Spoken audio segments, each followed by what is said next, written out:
जय श्री कृष्णा। रितु भक्ति चैनल में आपका स्वागत है। कृपया सब्सक्राइब करें और बेल आइकन दबाना ना भूलें। जय श्री कृष्णा दोस्तों, राधे राधे। आज मैं आपके लिए 14वें अध्याय का पाठ करने जा रही हूँ। कृपया इसे ध्यान से सुने। श्री भगवान ने कहा, फिर विज्ञानों में श्रेष्ठ ज्ञान मैं तुमको कहता हूँ, जिसको जानने से सारे मुनिजन मोक्ष रूप परम सिद्ध को प्राप्त होते हैं। इस ज्ञान की सहायता से मेरे स्वरूप को प्राप्त हुए लोग सृष्टि के समय जन्मते नहीं और प्रलय काल में कष्ट नहीं पाते। हे अर्जुन, परम ब्रह्म मेरी योनि है। मैं उसमें गर्भ को रखता हूँ और उसमें सब भूतों की उत्पत्ति होती है। हे कौतन्य, सब गर्भों में जो विभूतियाँ उत्पन्न होती हैं उनका उत्पत्ति स्थान प्रकृति है और मैं बीज देने वाला पिता हूँ।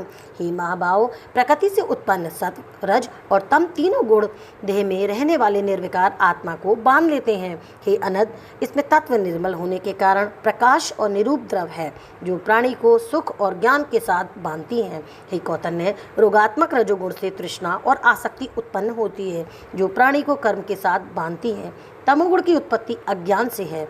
ये नम्र आलस्य निद्रा से प्राणी को बांधता है। हे अर्जुन, सत्व सुख उत्पन्न करता है, रज कर्म पैदा करता है, तम सब ज्ञानों को ढककर प्रमाद पैदा करता है। हे अर्जुन, सत्व गुण रज और तम को दबाकर बढ़ता है। इसी प्रकार रज सत्व और तम को और तम सत्व तथा रज को दबाकर बढ़ना चाहता है। इस देह में इंद्रियों द्वारा जब ज्ञान का प्रकाश उत्पन्न हो, तब समझिए सत्वगुण की विशेष वृद्धि हुई है।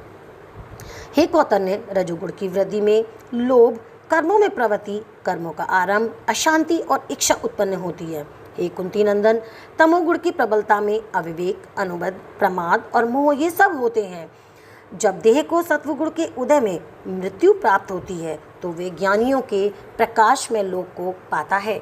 रजोगुण के उदय से मरकर कर्मों में आसक्त मनुष्य जन्म लेता है और तमोगुण के उदय में मरा हुआ मूढ़ योनि में जन्म पाता है। सात्विक पुण्य कर्म फल भी सात्विक होता है, कलंक रहित होता है। राजस कर्म का फल दुख और तामस कर्म का फल अज्ञान है। सत्व से ज्ञान उत्पन्न होता है, रज से लोभ तथा तम से प्रमाद, मोह और अज्ञान की उत्पत्ति होती है। सात्विक पुरुष को उत्तम, राजस को मध्यम और अधम तामसी लोगों को नीच गति प्राप्त होती है। जो दृष्टि गुणों से अलग अर्थात निर्गुण साक्षी मात्र आत्मा को जान लेता है, वे मेरे रूप को प्राप्त होता है।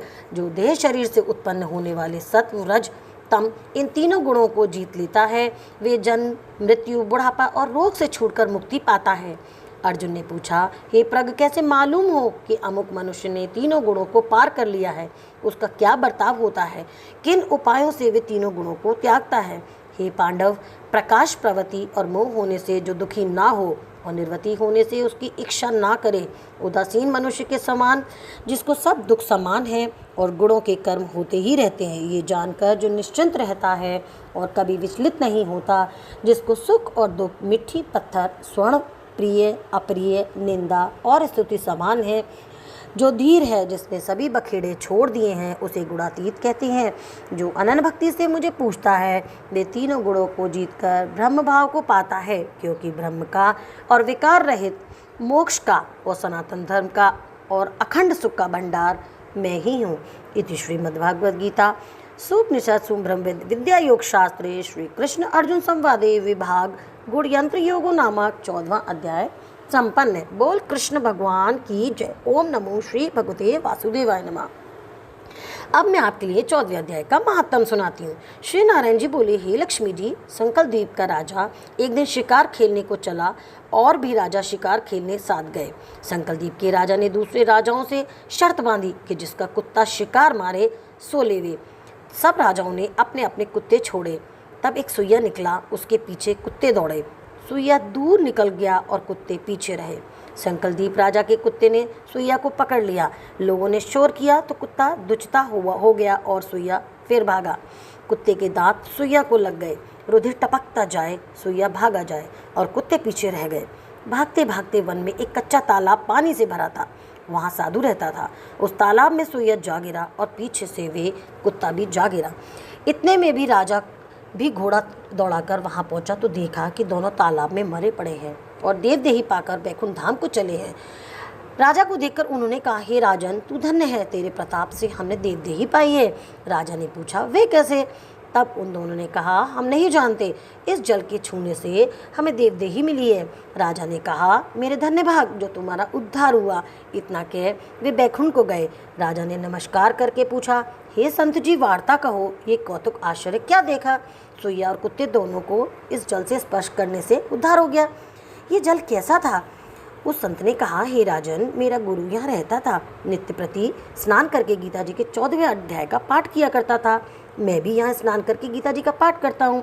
राजा ने कहा, धन्य है जो आपके प्रताप से ऐसी योनियों का उद्धार हुआ। मेरे धन्य भाग है जो आपका दर्शन हुआ। श्री नारायण जी ने कहा, हे लक्ष्मी जी, 14वें अध्याय का मातम है जो मैंने तुमसे कहा और तुमने सुना। बोल कृष्ण भगवान की जय। हे प्रभु, इस 14वें अध्याय का फल मेरे सुनने वाले प्रेमियों को सबको देना। जय श्री कृष्ण दोस्तों, राधे राधे। वीडियो देखने के लिए आपका बहुत बहुत धन्यवाद। यहाँ दिख रहे 2 वीडियो पर दबाकर आप और भी मेरे वीडियो देख सकते हैं। जय श्री कृष्णा, राधे राधे।